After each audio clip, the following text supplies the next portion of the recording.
The sound of gunshots echoing across Oliver Whitman's quiet Kansas farmland made him drop his hoe and dive behind a pile of corn stalks, his heart pounding with terror as he realized his carefully ordered world was about to be shattered forever. It was October 15, 1882, and what should have been the peaceful arrival of his mail-order bride had just turned into something that sounded like a full-scale gunfight erupting right outside his modest farmhouse. Oliver had spent weeks preparing for this moment, cleaning every inch of his home, practicing polite conversation in front of his mirror, and imagining the gentle, submissive wife who would finally bring companionship to his lonely existence on the windswept Kansas prairie. Instead, the woman he could hear shouting commands in a voice that carried authority and confidence was apparently engaged in some kind of armed conflict that threatened to destroy his peaceful farm before she even set foot on his property. From his hiding place behind the corn stalks, Oliver could see a stagecoach stopped at his front gate, its driver crouched low on the seat while passenger luggage scattered across the dusty ground around the vehicle. The horses stamped nervously, their eyes rolling white with fear as more gunshots cracked through the afternoon air, followed by a woman's voice yelling instructions that would have made a cavalry sergeant proud. "Stay down and keep those horses steady," the female voice commanded with unshakable authority. These road agents picked the wrong stagecoach to rob today. Oliver's mind struggled to process what he was witnessing, since the bride he had been corresponding with through the Midwest matrimonial agency had described herself as a quiet, domestic woman seeking a peaceful life away from the troubles of the world. The correspondence that had brought this moment into being had begun 6 months earlier when Oliver finally admitted to himself that his 29 years of life had been marked by painful shyness and an inability to connect with the few unmarried women in Cedar Creek.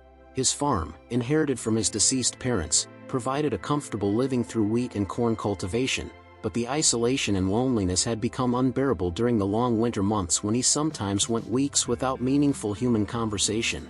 The matrimonial agency had promised to match him with a suitable wife who shared his values of hard work, Christian morality, and domestic tranquility, someone who would appreciate the stability and security his successful farm could provide. Through carefully worded letters, Oliver had explained his need for a traditional wife who could manage household duties while he focused on farming, someone who would find satisfaction in the simple pleasures of rural life and wouldn't be tempted by the excitement and moral dangers of town living. The responses he received from Anna Mitchell, a 31-year-old widow from Dodge City, had seemed perfect for his needs. She wrote eloquently about her desire to escape the violence and chaos of frontier town life, her skills in cooking and domestic management, and her longing for the peace and security that a good husband could provide. Her letters painted a picture of a refined, gentle woman who had been traumatized by the loss of her husband and sought healing in a quiet, protected environment. The reality now unfolding outside his gate bore absolutely no resemblance to the woman Oliver had been expecting, as another series of gunshots indicated that his supposed bride was apparently winning whatever conflict had erupted around the stagecoach. Through the spaces between corn stalks, he could see a tall figure in men's clothing moving with military precision around the coach, using the vehicle for cover while returning fire at unseen attackers positioned somewhere beyond his property line.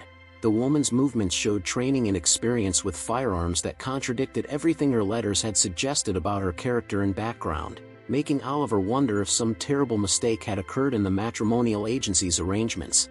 "Last warning," the woman's voice called out across the Kansas prairie, carrying easily in the clear autumn air. "Drop your weapons and ride away, or I'll put bullets in places that will make you wish you'd chosen honest work." Her tone carried the kind of authority that Oliver had only heard from military officers and lawmen, suggesting combat experience that seemed impossible for the domestic, traditional bride he thought he had hired through the agency's services. The gunfight ended as abruptly as it had begun, with the sound of horses galloping away at full speed and a woman's triumphant voice shouting after the retreating bandits. "Next time pick on someone who can't shoot back," Annie McCready called out, her voice carrying a mixture of satisfaction and warning that made Oliver realize his quiet farming life was about to become considerably more complicated. From his hiding place, he watched as the woman emerged from behind the stagecoach, 2 smoking Colt revolvers in her hands as she surveyed the area with the practiced eye of someone accustomed to violence and danger. At 31 years old, Annie stood nearly 6 feet tall, her auburn hair braided practically down her back, wearing men's work pants, sturdy boots, and a leather vest that clearly accommodated the gun belt around her waist. Oliver remained frozen behind the corn stalks, his mind struggling to reconcile the fearsome figure before him with the gentle, domestic bride he had been expecting based on months of correspondence. The woman who called herself Anna Mitchell in her letters had written extensively about her skills in needlework, cooking, and household management, describing herself as someone who preferred quiet evenings by the fireplace to the excitement and dangers of frontier life. The reality standing in his farmyard was clearly someone who not only thrived on danger but possessed the skills and temperament to emerge victorious from armed confrontations that would terrify most men in Cedar Creek. "Driver, you can come out now," Annie announced, holstering her weapons with fluid motions that spoke of years of practice and experience. "Those road agents won't be bothering anyone else today, though they'll probably think twice before trying to rob another stagecoach in this territory." The elderly stagecoach driver emerged from his protective crouch, his weathered face showing a mixture of gratitude and amazement as he began gathering the scattered luggage that had been thrown from the coach during the attack. His hands shook slightly as he worked, clearly unaccustomed to passengers who could defend themselves more effectively than professional guards. "Ma'am, I've been driving this route for 15 years, the driver said with genuine admiration, "and I've never seen anyone handle road agents like that. Most passengers either faint or get themselves killed trying to help." Annie smiled at the compliment, checking her weapons with the automatic precision of someone for whom firearm maintenance was as routine as breathing. Her movements showed none of the delicate femininity that Oliver had expected from his correspondence, instead displaying the confident efficiency of someone accustomed to taking care of herself and others in dangerous situations. Annie's luggage, when retrieved from around the stagecoach, told a story completely different from the domestic bride Oliver had been expecting. Instead of trunks filled with dresses and household items, she carried a worn leather saddlebags that clearly contained ammunition and survival supplies, and a rifle case that suggested she owned weapons beyond the 2 pistols already visible. Her personal belongings appeared practical and minimal, the possessions of someone accustomed to traveling light and being ready for sudden departure or conflict. The contrast with his expectations couldn't have been more dramatic if she had arrived wearing a military uniform. "Now then," Annie said, turning toward Oliver's farmhouse with the determined stride of someone accustomed to taking charge of situations, "I believe Mr. Oliver Whitman is expecting me, though I suspect he's going to be somewhat surprised by what he gets instead of what he ordered." Her words suggested that she was fully aware of the deception in her correspondence, making Oliver realize that the gentle, submissive bride he thought he had hired had been a deliberate fiction designed to secure transportation and a new life far from whatever troubles had driven her to leave Dodge City. Oliver knew he had to emerge from his hiding place and face whatever consequences awaited him, but his natural shyness and the shock of witnessing a gunfight in his own front yard made movement almost impossible as he contemplated meeting the formidable woman who had just proven herself more dangerous than most of the men in his community. Oliver Whitman forced himself to stand up from behind the corn stalks, his legs trembling with a combination of fear and embarrassment as he realized he would have to explain to this formidable woman why he had been hiding like a frightened child during her arrival. Annie McCready turned toward the movement with lightning reflexes, her hand instinctively moving toward her gun belt before she recognized that the thin, sandy-haired man approaching her posed no threat whatsoever. At 29 years old, Oliver stood barely 5 feet 8 inches tall, his gentle brown eyes and soft features making him appear younger and more vulnerable than his years, especially when contrasted with the confident, battle-tested woman who had just defended his property more effectively than he ever could have managed himself. "Mr. Whitman, I presume," Annie said with a slight smile that suggested she found his obvious nervousness more amusing than threatening. "I'm Annie McCready, though I believe you know me from our correspondence as Anna Mitchell." Her admission of deception was delivered with the straightforward honesty of someone who had learned that lies, even well-intentioned ones, eventually created more problems than they solved. Oliver felt his face burning with embarrassment as he realized that their entire courtship had been based on mutual misrepresentations, his letters painting himself as more confident and decisive than reality while hers had created a fictional domestic angel who bore no resemblance to the armed and dangerous woman standing before him. "Miss McCready," Oliver stammered, his natural shyness making coherent speech difficult under the best of circumstances, and these were decidedly not the best of circumstances. "I must confess that your arrival was not quite what I had anticipated based on our correspondence." His understated response drew a genuine laugh from Annie, who had been prepared for anger, rejection, or demands that she leave immediately on the next stagecoach. Instead, she found herself facing a man whose gentle honesty was refreshing after years of dealing with the swagger and bluster that characterized most frontier men. Annie studied Oliver's face carefully, recognizing the signs of someone who had been shaped by loneliness and disappointment rather than the confidence that came from success with the opposite sex. "I suspect my letters gave you the impression that you were getting a delicate flower who would faint at the sight of a spider," she said with self-deprecating humor. "The truth is that I've spent the last 5 years working as deputy sheriff alongside my husband Jake in Dodge City, and when he was killed in a shootout with cattle rustlers 6 months ago, I decided it was time to try a different kind of life." Her explanation revealed not deception for its own sake, but a desperate attempt to escape grief and violence through reinventing herself as the kind of woman she thought a gentle farmer would want. Oliver's mind reeled as he processed the information that his supposed bride was not only a widow, which he had known from her letters, but a former law enforcement officer with extensive experience in exactly the kind of violence and danger he had spent his entire life avoiding. "Deputy Sheriff," he repeated slowly, trying to reconcile this revelation with his mental image of the domestic, traditional wife he had been expecting. "I must admit that your skills with firearms were quite impressive, though I confess I've never witnessed a gunfight before today." His honesty about his own inexperience with violence created an unexpected moment of connection, as Annie realized that his lack of judgment or criticism was genuinely refreshing. The stagecoach driver, having loaded Annie's unconventional luggage, approached the unlikely couple with obvious curiosity about how this mismatched situation would resolve itself. "Ma'am, the stage needs to continue to Wichita before dark," he said respectfully. "Will you be staying here, or should I prepare for another passenger?" His question forced both Oliver and Annie to confront the immediate practical question of whether their arrangement could survive the dramatic difference between expectation and reality.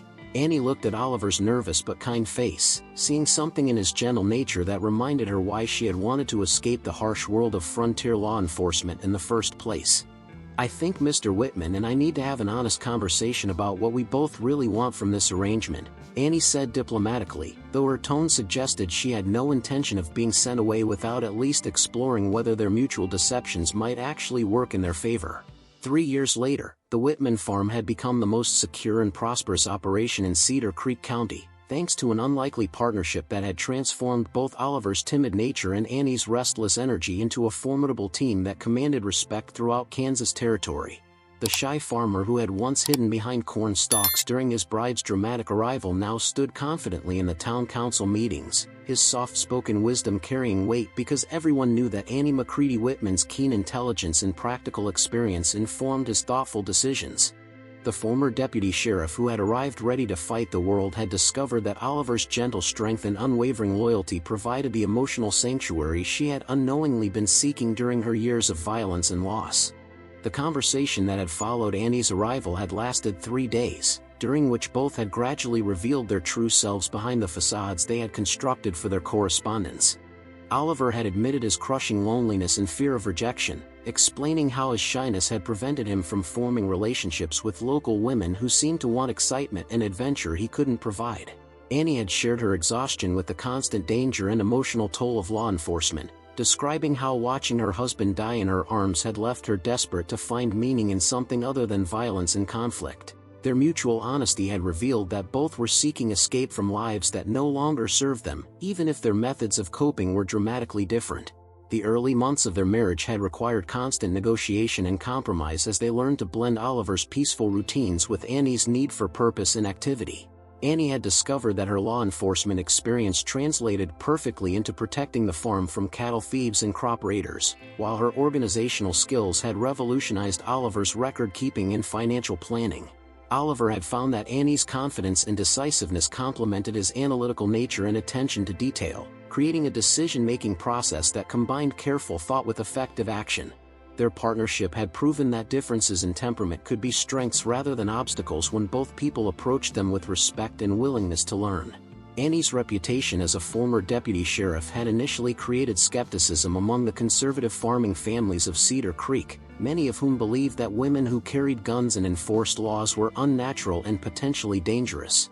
However, when crop failures and cattle diseases threatened the entire county's economic survival, Annie's experience and connections had proven invaluable in securing government assistance and organizing cooperative responses that saved multiple family farms. her ability to negotiate with railroad companies, resolve property disputes, and coordinate community defense against increasingly bold outlaw gangs had gradually transformed skepticism into grateful respect. Oliver's transformation had been equally remarkable, as Annie's confidence and support had enabled him to overcome the shyness that had limited his potential for years. With Annie handling confrontational situations and external negotiations, Oliver had discovered his natural talents for innovation and problem-solving, developing new farming techniques that increased crop yields and implementing water management systems that other farmers throughout the territory had begun adopting. His gentle nature, which he had always viewed as weakness, had proven to be exactly what Annie needed to heal from the trauma of her husband's death and find peace in a life that valued growth over conflict. The couple's success had been highlighted when they were featured in the Kansas Agricultural Gazette as an example of how diverse skills and perspectives could create prosperity in challenging frontier conditions. The article had described their farm as a model of efficiency and innovation, noting how Annie's security measures had eliminated theft losses while Oliver's improvements had increased productivity beyond regional averages. More importantly, the article had observed that their partnership demonstrated how marriages based on mutual respect and complementary strengths could thrive even when initial expectations were completely upended. As Oliver and Annie sat on their front porch watching the sunset paint the Kansas sky in shades of amber and rose, their conversation filled with plans for expanding their operations and dreams of the family they hoped to start, they often marveled at how their mutual deceptions had led to the most authentic relationship either had ever experienced. The timid farmer had found courage through love, while the battle-hardened sheriff had discovered that true strength sometimes meant laying down weapons and building something beautiful instead. Thank you for watching this amazing story of unexpected love and perfect partnership. If this tale of how differences can become strengths touched your heart, please like this video and subscribe to our channel for more incredible true stories from the American frontier. What did you think about Oliver and Annie's journey from deception to true partnership? Share your thoughts in the comments below, and let us know what other frontier love stories you'd like to hear. Don't forget to hit that notification bell so you never miss our weekly uploads of heartwarming historical tales that prove love can blossom in the most unexpected circumstances.